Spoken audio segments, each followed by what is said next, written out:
Today's hot topic is your blood pressure. What's normal, what's high, and what's the risk? Every day in America and around the world, people are having strokes, heart attacks, kidney failure, and that's the pressure in the arteries when your heart beats and pumps out blood.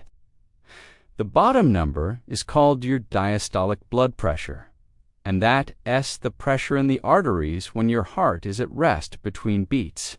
Having chronically high blood pressure makes the heart work harder than normal over time, and that makes the heart muscle thicken and stiffen. Kidneys are the body's natural filters, and they remove waste products from the blood and turn them into urine. But if the blood pressure is too high, it damages the delicate filtering system in the kidneys, and that causes them to stop filtering properly, and they start leaking protein into the urine. Tiny blood vessels in the retina of the eyes leak fluid, and that causes swelling of the macula. I'll cheer you up by telling you that most of these bad outcomes can be completely prevented by lowering your blood pressure. Potassium counteracts the effects of salt, and it lowers your blood pressure. Drink half of your body weight in ounces of water every single day. Exercise makes your heart stronger, and that lowers your blood pressure. Exercise also helps your body release excess energy, and that lowers your stress level. Stress raises your blood pressure. Drinking too much alcohol triggers stress hormones like cortisol and adrenaline. That raises your blood pressure. So, if you have high blood pressure, then quit drinking alcohol, or at least cut back dramatically. For example, if you weigh 150 pounds, then drink 75 ounces of water every day. Water keeps your blood thinner, and it helps prevent it from sticking to the artery walls. It also helps flush out excess salt through your urine. The average American diet contains about 2,700 milligrams of sodium and only 4,700 milligrams of potassium. You want to flip those numbers around. Smoking damages the small blood vessels, and that raises your blood pressure. It also stimulates stress hormones, and that raises your blood pressure. Some supplements help lower your blood pressure. Here's a list of the best ones: coenzyme Q10, magnesium, vitamin D, omega-3 fatty acids, garlic extract, hibiscus tea extract, cayenne pepper extract, turmeric extract, celery seed extract, ginkgo biloba extract, passion flower extract, and L-lysine. Each of these can help lower your blood pressure slightly, usually somewhere between 5 to 15%. So if you have high blood pressure, then consider taking a daily multivitamin and mineral supplement. Make sure it contains all the vitamins and minerals listed right here. If you'd like a detailed explanation of exactly how each of these vitamins and minerals work to lower your blood pressure, watch my video called 10 Best Supplements for Lowering Your Blood Pressure. So, if you have high blood pressure, then quit smoking. Eat 4,700 milligrams of potassium and only 2,700 milligrams of sodium. Then you'll see your blood pressure drop. Being sleep deprived puts your body in a constant state of stress, and that raises your blood pressure.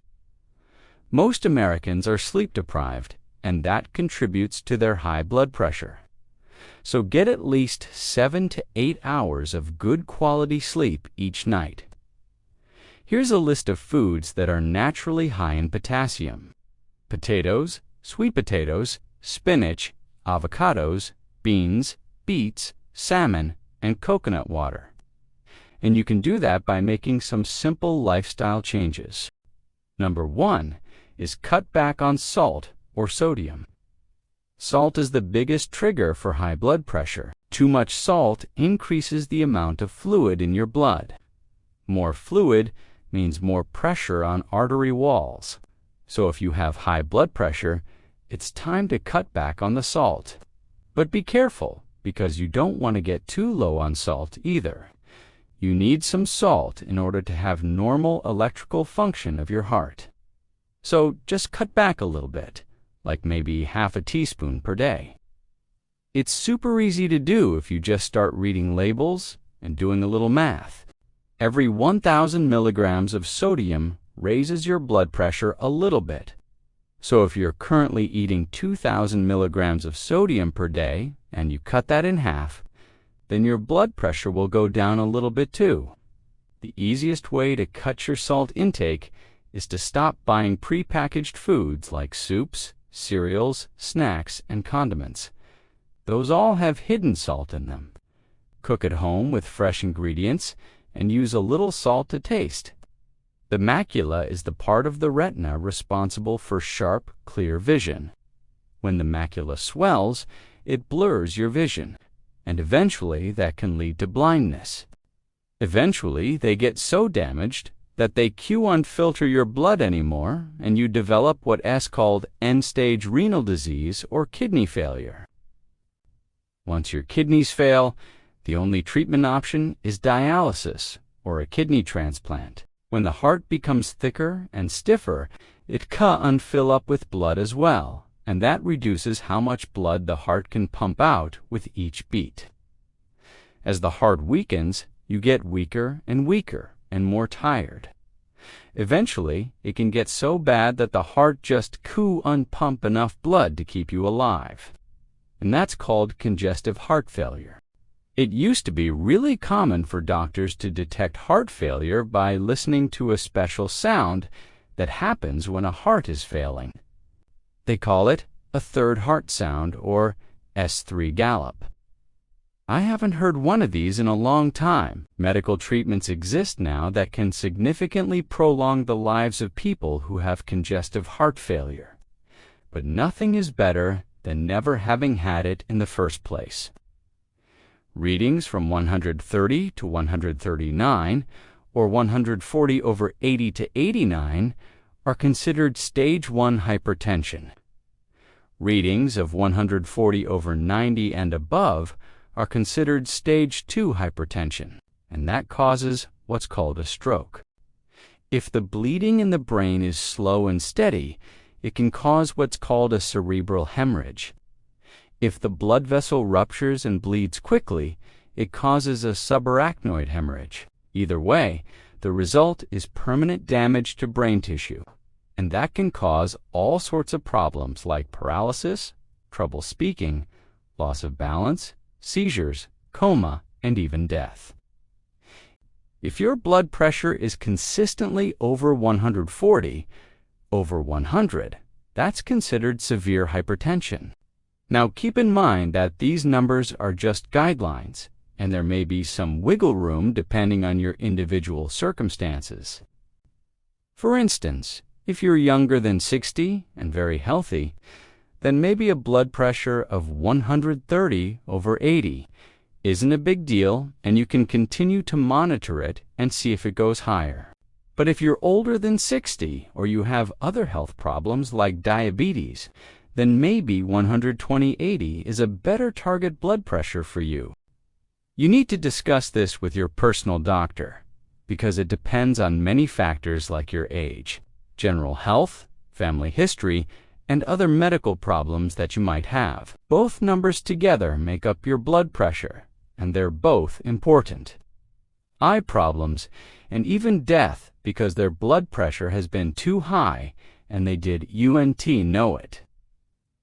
A normal blood pressure reading is less than 120 over 80 mmHg. That stands for millimeters of mercury, and that's the unit we use to measure blood pressure. So here's a simple chart that shows you exactly what blood pressure readings mean. High blood pressure, or hypertension, doesn't cause any symptoms most of the time, which is why it's called the silent killer. So if you don't know your blood pressure, then you could be at risk and not even realize it.